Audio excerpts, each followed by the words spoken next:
سامعین کرام،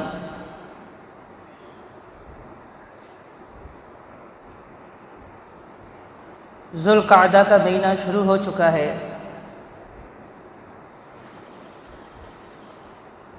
ذوالقعدہ کا مہینہ حج کے مہینوں میں سے ایک مہینہ ہے، اور اسی کی مناسبت سے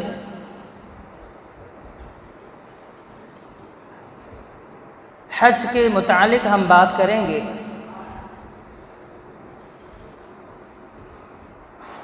حج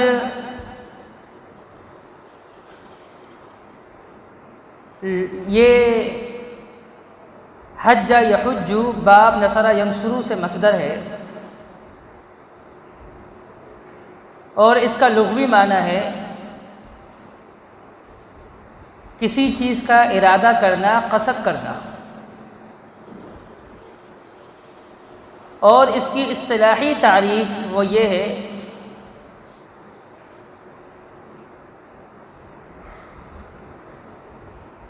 کہ مخصوص افعال کے ادائیگی کے غرض سے بیت اللہ کا قصد کرنا، یہ حج کہلاتا ہے۔ امام جرجانی رحمۃ اللہ علیہ نے اس کی تعریف یوں کی ہے، فرمایا کہ مخصوص وقت میں مخصوص شروط کے ساتھ، مخصوص صفت کے ساتھ بیت اللہ کا قصد کرنا حج کہلاتا ہے۔ علامہ عینی رحمۃ اللہ علیہ نے اس کی تعریف یوں کی ہے، فرمایا مخصوص افعال کی ادائیگی کے لیے، تعظیم کے لیے بیت اللہ کا حج کرنا، بیت اللہ کا قصد کرنا، یہ حج کہلاتا ہے۔ مخصوص افعال کی ادائیگی کے لیے، تعظیم کے لیے بیت اللہ کا قصد کرنا حج کہلاتا ہے۔ علامہ عینی رحمۃ اللہ علیہ نے یہ تعریف کی ہے۔ محترم سامعین کرام، اسلام دنیا کے تمام مذاہب میں سے ایک پاکیزہ اور ممتاز مذہب ہے۔ جب ایک بندہ اسلام میں داخل ہوتا ہے تو وہ 4 چیزوں کا مکلف بنتا ہے۔ نمبر 1 نماز ادا کرنا، نمبر 2 زکوٰۃ ادا کرنا، نمبر 3 رمضان المبارک کے روزے رکھنا، نمبر 4 حج کرنا اگر وہ اس کی استطاعت رکھتا ہے۔ اسلام قبول کرنے کے بعد، اسلام میں داخل ہونے کے بعد انسان ان 4 چیزوں کا مکلف بنتا ہے، ان 4 چیزوں کا مکلف ہوتا ہے۔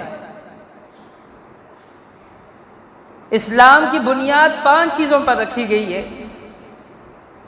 جو حدیث عبداللہ ابن عمر ہے اس میں موجود ہے۔ رسول اللہ صلی اللہ علیہ وسلم نے فرمایا، بنی الاسلام علی 5، اسلام کی بنیاد 5 چیزوں پر رکھی گئی ہے۔ شہادت اللہ الہ الا اللہ، نمبر 1 اللہ تعالیٰ کی وحدانیت کا اقرار کرنا، وان محمد رسول اللہ، اور رسول اللہ صلی اللہ علیہ وسلم کے آخری رسول ہونے کا اقرار کرنا۔ نمبر 2 وإقام الصلاۃ، نماز قائم کرنا۔ نمبر 3 وإیتاء الزکوٰۃ، زکوٰۃ ادا کرنا۔ نمبر 4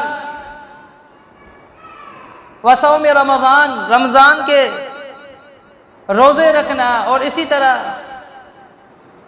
حج کرنا اگر اس کی استطاعت موجود ہے، تو جب بندہ کلمہ پڑھتا ہے، اسلام میں داخل ہوتا ہے، تو 4 چیزوں کا مکلف ہوتا ہے، جس کے متعلق آپ نے سن لیا۔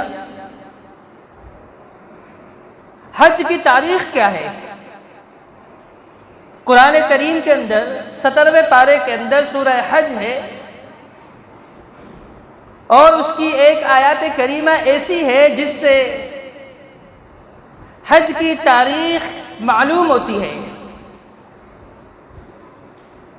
اللہ تبارک و تعالی نے فرمایا وَأَذِّنْ فِي النَّاسِ بِالْحَجِّ يَأْتُوكَ رِجَالًا وَعَلَى كُلِّ ضَامِرٍ يَأْتِينَ مِنْ كُلِّ فَجٍّ عَمِيقٍ۔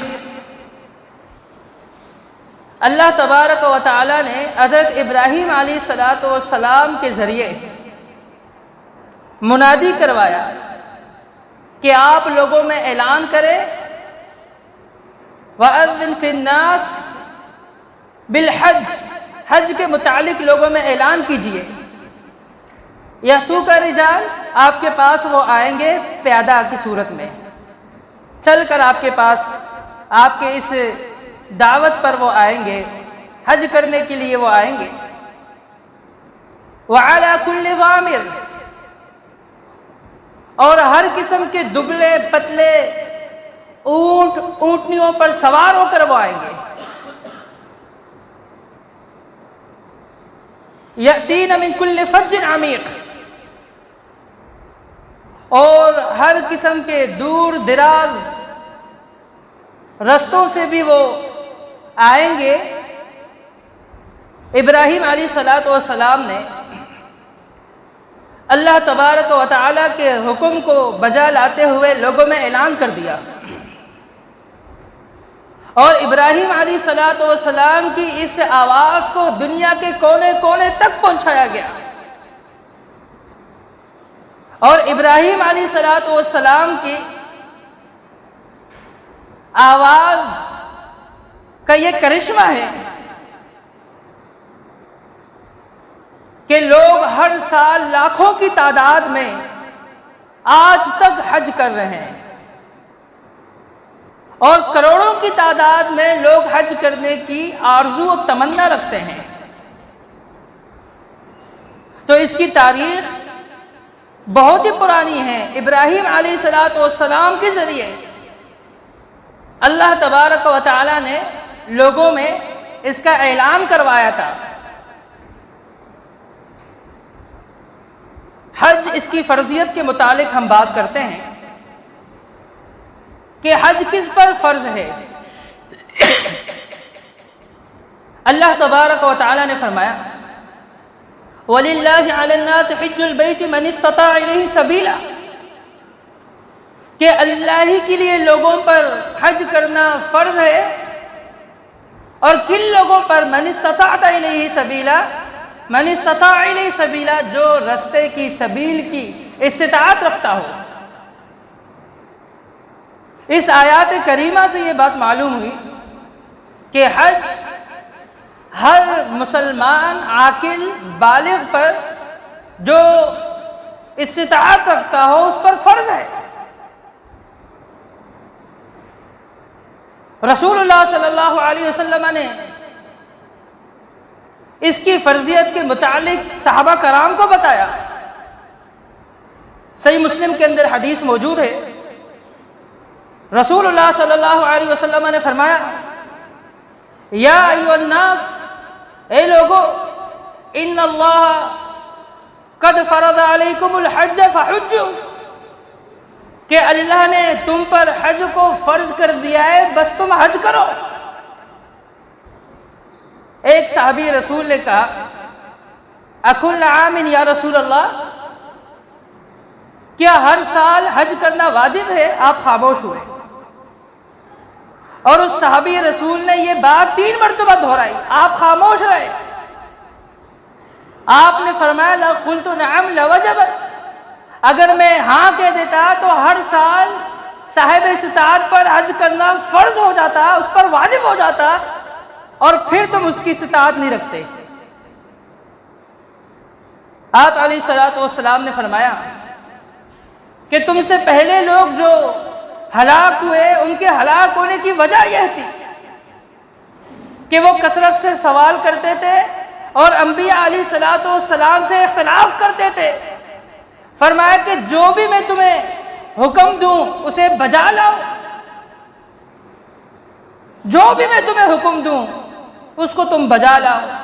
تو آپ علیہ الصلوۃ والسلام کی اس حدیث سے یہ بات معلوم ہوئی کہ ہر سال صاحب استطاعت پر حج کرنا واجب نہیں ہے، بلکہ زندگی میں ایک بار صاحب استطاعت پر حج کرنا واجب ہے۔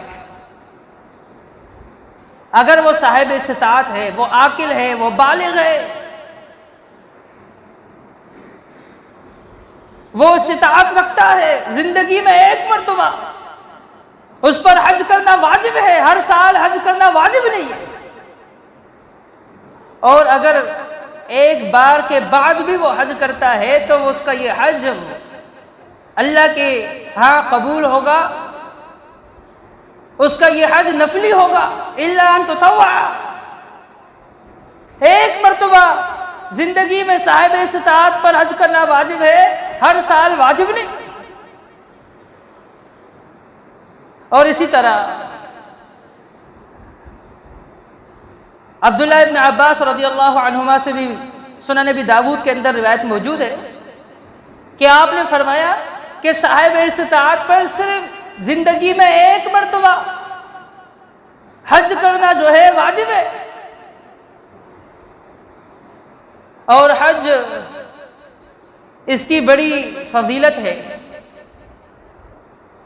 رسول اللہ صلی اللہ علیہ وسلم نے فرمایا من حج فلم یفسق ولم یرفث رجع کیوم ولدته امه۔ فرمایا کہ وہ شخص جو حج کا ارادہ کرتا ہے اور حج کرتا ہے، من حج، جس نے حج کیا، فلم یرفث ولم یفسق، اس نے بیہودہ گفتگو نہیں کی، بیہودہ باتوں سے وہ اپنے آپ کو دور رکھا اور فسق و فجور کے کاموں سے اپنے آپ کو باز رکھا۔